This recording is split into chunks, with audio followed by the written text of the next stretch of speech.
Hey, friends, welcome to the show. I'm Curtis, your host with I Hope the Most. Today I'm coming to you from my front yard, and I want to show you quickly Rob Burkhart. He is my son's brother-in-law. However, I've known Rob all his life. He's getting ready to put my shed in back there. Can't wait to show you that. So I came to the front. I'm going to share with you Lisa's rose garden.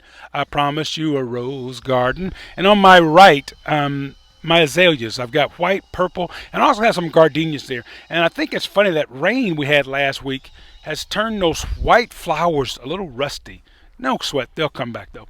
The front yard will be our next project after we wrap up the back. Today's show, wow, it's going to be a lot of reminiscing. By the time you see this, I will have been home to Georgia and back. Got to take care of the taxes, that kind of stuff.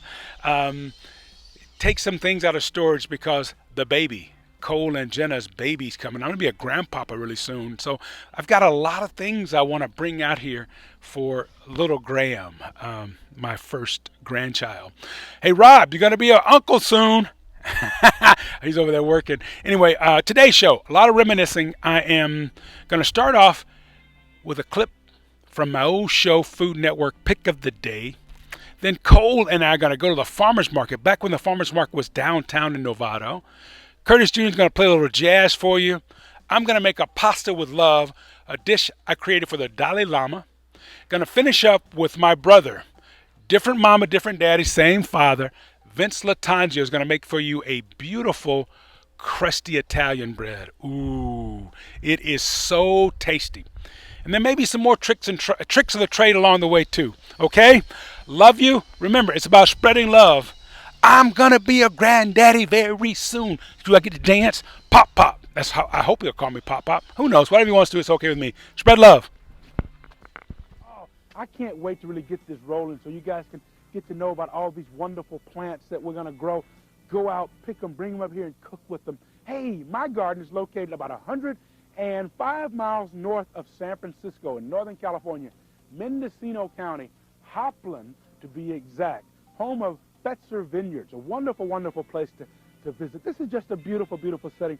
We're trying to just break out of the indoor thing with this show. We want to talk to you about growing produce, how to buy it if you can't grow it in your garden. If you're in a small area, a cramped area, be it the big cities or an apartment in a rural area, wherever it is, we want to help you, give you ideas to grow some of your own produce, whether it's a windowsill herb garden or tomatoes in a potted plant, or who knows, sprouting your own beans, sprouting bean sprouts or alfalfa sprouts, something that you can grow and eat fresh and healthy right there in your own home. This is such a wonderful, wonderful idea. I'm so glad to be a part of it.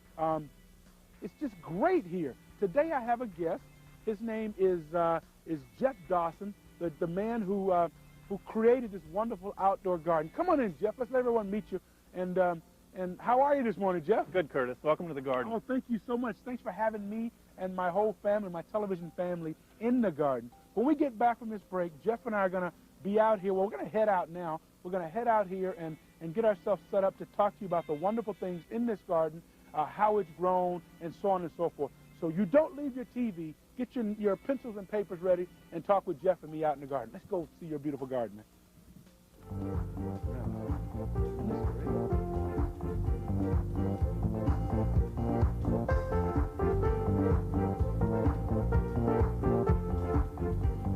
Yeah, cool. And 225 there, so 375 total. 375. Need a bag? If you don't mind, we're going to eat this pear, right, Cole? Look at that broccoli. Isn't that gorgeous broccoli? Feel like cooking broccoli? You want to get this or the Swiss chard? I want to try this one. Go with the Swiss chard because you haven't tried it? All right. Okay, look at these gorgeous beets. Wow. But they need a good wash. What was that? But they need a good wash. I think you're right about that, son. Anything that goes in the ground needs a good wash, huh? It's like jumping.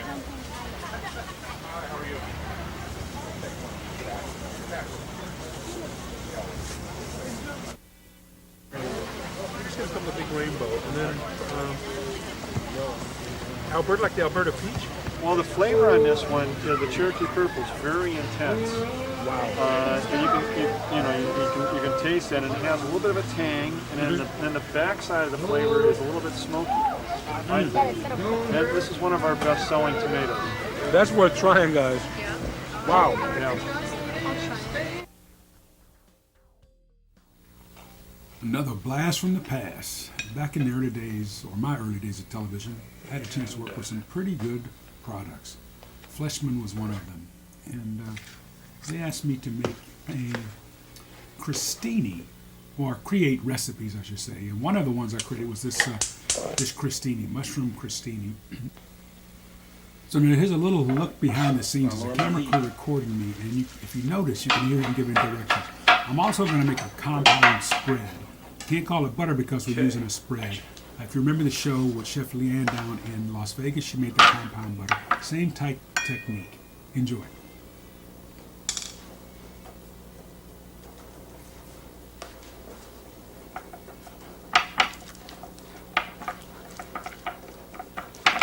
Does that work? There we go. Here we go. Ready for flip? One more? Oh yeah, this is starting to look good.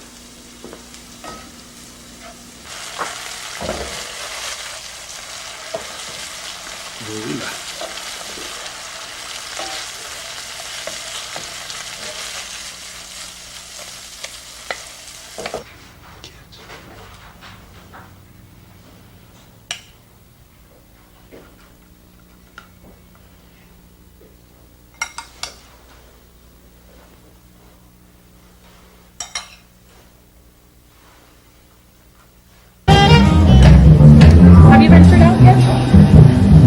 Okay, put this one in.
Got one I think you're really going to love today. Pasta with love. I'm going to share that with you on today's episode. Also, I've got a clip of Mama, another clip of my mother. Anyway, let's go inside and do some cooking. Remember, spread love. Thanks for watching. The ingredients we're going to use for this recipe: butter, tomatoes, a large carrot, onion. Now this is a sweet onion. It's a Texas sweet, and we'll talk about that a little later. Mushrooms, and I've got chanterelles. These are the beautiful chanterelle mushrooms, and the shiitake. Both of these are totally just, they have so much flavor. And during my years when I was a meat-free eater, these were like a staple of my diet. It's funny, when I didn't eat meat, the only thing I really missed was that texture. So when I started cooking more mushrooms in dishes and even making mushroom burgers, that texture, the texture of mushrooms is very fleshy like. And if you don't believe me, squeeze a mushroom, then squeeze your earlobe. You go, whoa. Now I'm not saying eat an earlobe, mushrooms are the way to go, okay? Salt, pepper, gonna have a little olive oil, use some olive oil to help raise the smoking point of that butter. And the wonderful ingredient today is that right there, herb de Provence, herbs from the south of France. And later on, maybe I'll break it down and show you how you can make your own herb de Provence mixture. It's got the blend there. The thing that I love most in the herb de Provence is that it has that organic lavender in there. And not only does it smell great, it tastes incredible. And we're going to serve it today over farfalle, the bow tie pasta. Now, utensils, I've got a grater because we're going to grate the carrot. I love to have my bash and chop because you can scoop things off the countertop real easily with that. I'm going to have a saute pan and, of course, a large pot to cook our pasta in, right way out here hiding in the corner. Okay, as you can see, I've started the water for the pasta. Going to add a little bit of salt and olive oil to that.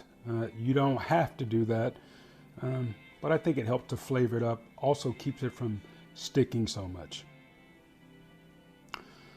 On October 28th, it was a Thursday, we celebrated the 20th anniversary of NCTV, formerly known as Impact, Novato Community Television. And for those of you who couldn't make it, there were a lot of questions, people asking about cookbooks and things. So these are some of the books I've written over the years. My first book, this one here, Curtis Aikens' Guide to the Harvest, it's kind of tips on buying and using fresh fruits and vegetables. There's about 200 recipes or more in there, a lot from my mama. This is a book we put together, Mom, my niece Joy, and myself, along with Stacy Antine, who's an incredible nutritionist from New York. She wrote the foreword, and that we take this book out when we're doing charity events. It's very inexpensive for me to produce, so I'm able to help the charities that we work with do some fundraising. So that's available. This book is a totally meat-free cookbook. Curtis Cooks with Heart and Soul. I truly enjoyed putting this book together. Years ago, I did a television show with the great Isaac Hayes, and he named his cookbook Isaac Hayes Cooks with Heart and Soul. I said, brother, you stole the name of my cookbook. We both had a laugh about that. This was my latest cookbook, ABC Soup. You know, this book is near and dear to my heart because I share, well, they all are. I share my past of non-reading and then what happens and how life comes about when you learn to read, or when you overcome whatever obstacle is you overcome or have overcome in your life. The trauma that we all, so many of us, I dare say we all have some type of trauma that we're dealing with, whether we face it or not.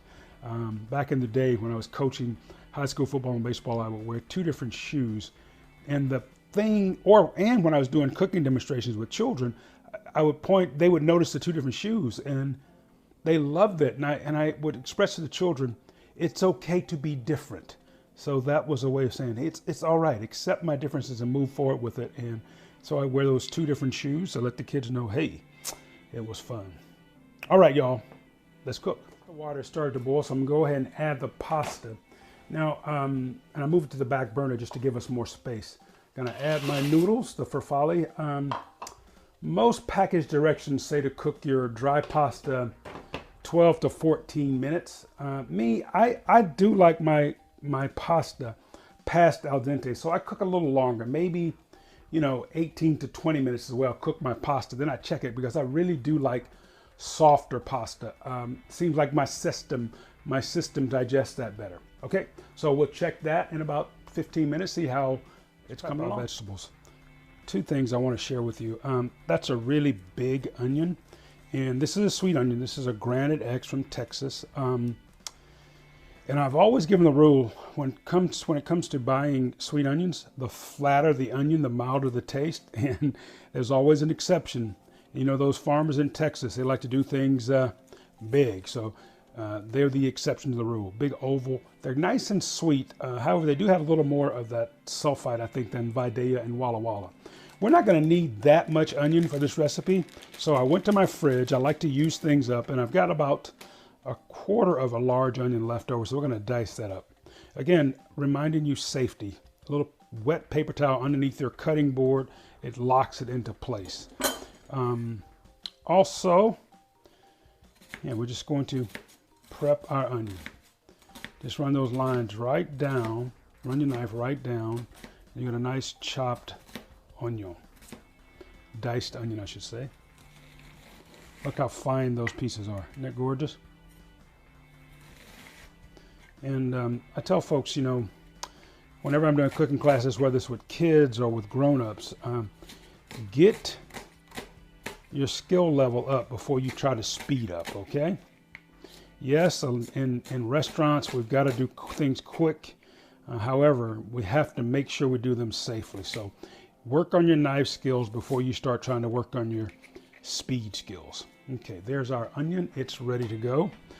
And I'm going to prepare these ingredients in the order in which they will go in the pan. All right, we're just going to grate our carrot. I've washed and I'm going to dry the carrot off and just remove the little root end of it, not very much. Again, and I want you to notice how much volume we get from one grated carrot. This recipe, my pasta with love, years ago when I was working with the Food Network, whoops, maybe I should switch out and get a different container to grate this in.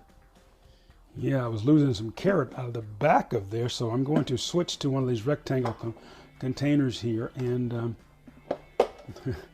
I truly love cooking for you in my kitchen because you see, you know, the whole thing is about making it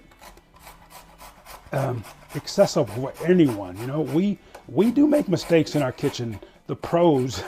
So don't worry, like that right there. I thought the little bowl would be a great place to grate the carrot in. However, it was shooting out the back. So you notice how I'm leaning this to the side and the carrot just falls right in there. And if we use the old-fashioned grade box that Mama used, it would all be right down at the bottom. So this is one carrot that we're going to grate up here. The actual recipe, the original recipe that I prepared, called for 2 carrots grated. Because we were making a little more volume. I think we were going to serve, the original recipe was to serve 4 people, and we were going to upscale it because I was telling the story earlier that this recipe came about back in the 1990s.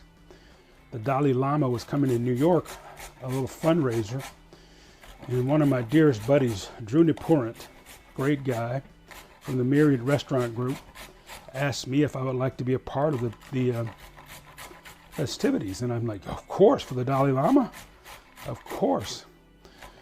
And because of events like that, becomes so much politics involved. You know, I backed out. My recipe was, I found out, the only meat-free recipe that was submitted. And I'm like, really? Don't people know who they're cooking for? The Dalai Lama is a vegetarian. Now look at that. All that's grated down now. What I want you to notice is the volume. Look how much carrot is grated from that one little carrot.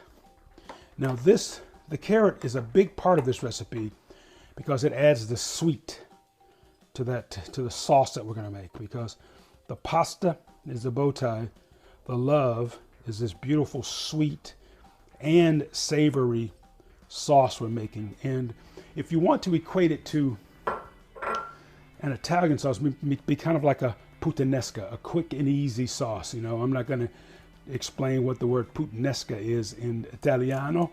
Those of you who speak Italian know what it means. Okay, let's do our tomatoes next, and we'll talk about the mushrooms when we get there, because I'm going to take and saute the mushrooms in a different pan, and I'll talk about that as we are sauteing the mushrooms while we're doing that. So right now we're just going to get our tomatoes ready. I'm cutting the bottom off so they just sit nicely up there on the cutting board. And we'll do a little circle cut to remove that little stem end. Just take one of your paring knives. And when I talk about a circle cut, you know, again, knife safety. Notice how I'm holding that. And we're going to put it in just a little bit and do a circle with to remove that core. That's all it takes. See that? Boom, falls right out. So you don't have to eat that green stem. Same thing, just a little circle. It's funny when you're cooking, you know, it's like my mom, she's with me. All these little things that she did in the kitchen before I became a chef, if you will. I just go back to these lessons that Mom taught and how incredible she was in her kitchen. And she was not a trained chef. She was just as Mama say, a cook, you know. And I don't think I know any chefs that are any better in the kitchen than my mama was. So Mama, here's to you, baby. In fact, on today's show, I think I'll do a blast from the past because we're getting close to Christmas, the holiday season. I think we'll do a blast from the past, and I'll share with you my mother's pecan pie that she made on a show years ago down in Los Angeles. I think it was the first appearance my boys made on television. So we'll get these tomatoes all chopped up, and then we'll prep our mushrooms, and we can move to stovetop and start our cooking. You like that? All right, so let me prep these up, and we will go to work. Well, while I finish prepping these tomatoes, I want you all to take a look at Mom in her prime when she made a guest appearance down in Los Angeles. Grandmother's cooking. Grandma's Cooking Challenge continues with some down-home Southern cooking from the grandmother of 12. Her grandchildren call her Sweet Mama. She's Laura Bell Aikens. So good. It's really crusty. Our Tuscan crusty bread.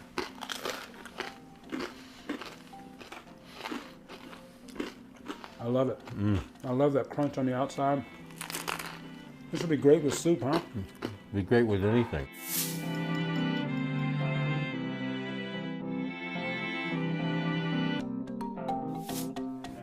What are you going to make for today? Well, I was gonna make a quick Tuscan bread. And if you've ever been to Italy and had that hard crusted bread with all the holes inside, it's hard to find a bread like that in America.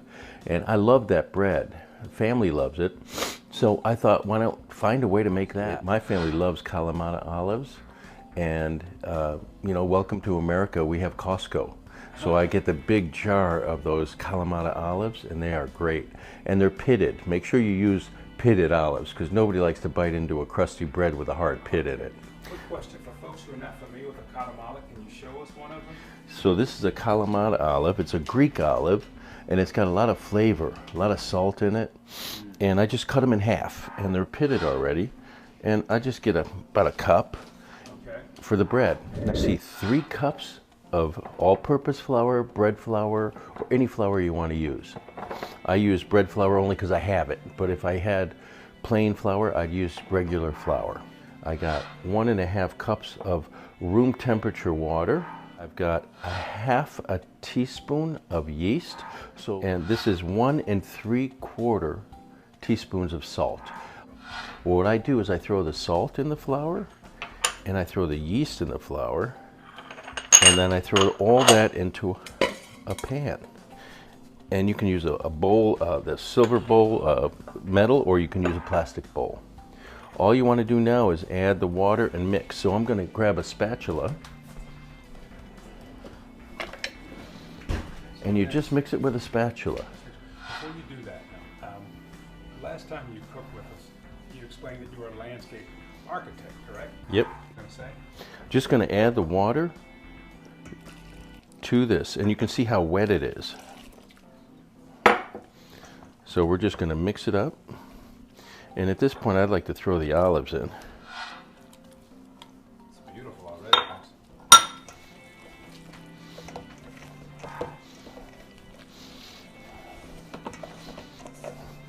Now, how long is this? 5 minutes? Not even, and you got bread. This is it. This is done. See how wet it is? Yeah.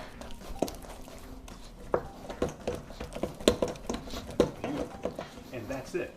That's it. Oh, wow. Okay, now, so after you... So the dough is done, right? So I'm just going to cover this up with a plastic wrap, put a cover on it.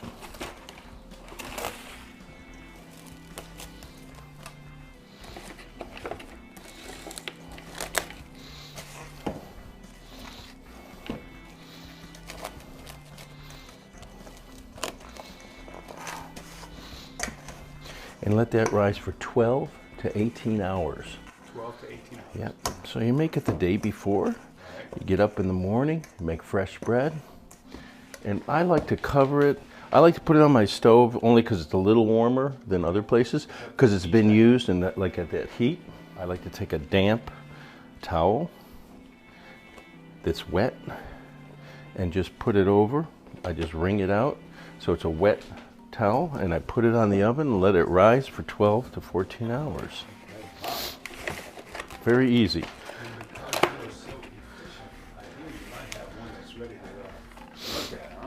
This is what it looks like 12 hours earlier, and this is how it rises up after 12 hours.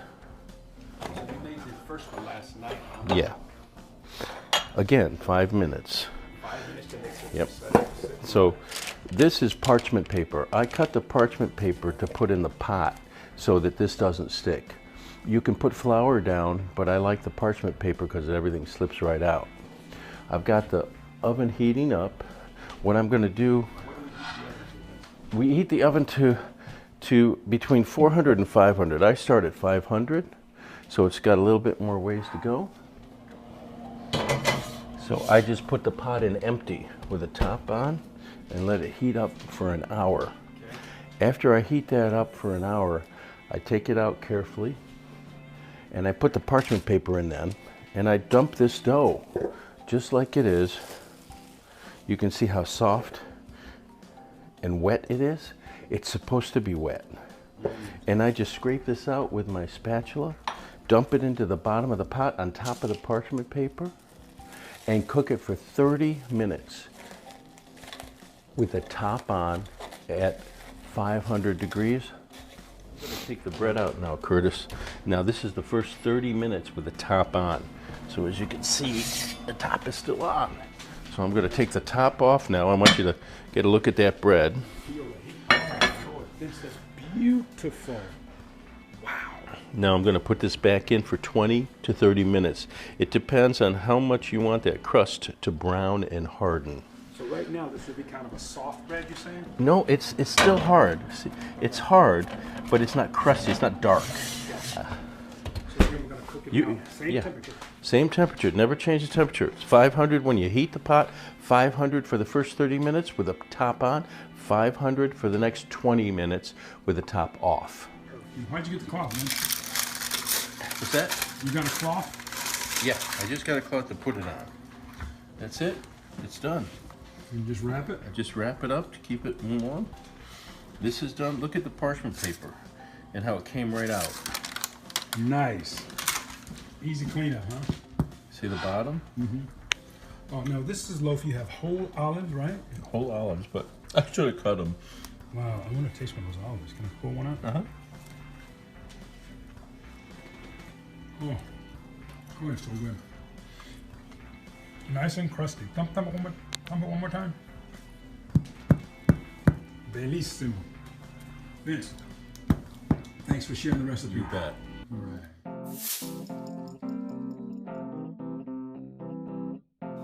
Bakers, y'all, this is Vince Latanzio, and I'm thinking about doing a series of at-home Italian cooking with Vincenzo. So we're just having fun. That's what cooking is. You know why we cook? So we can eat. That's the best part about cooking. Thanks, Vince. You bet. Bye.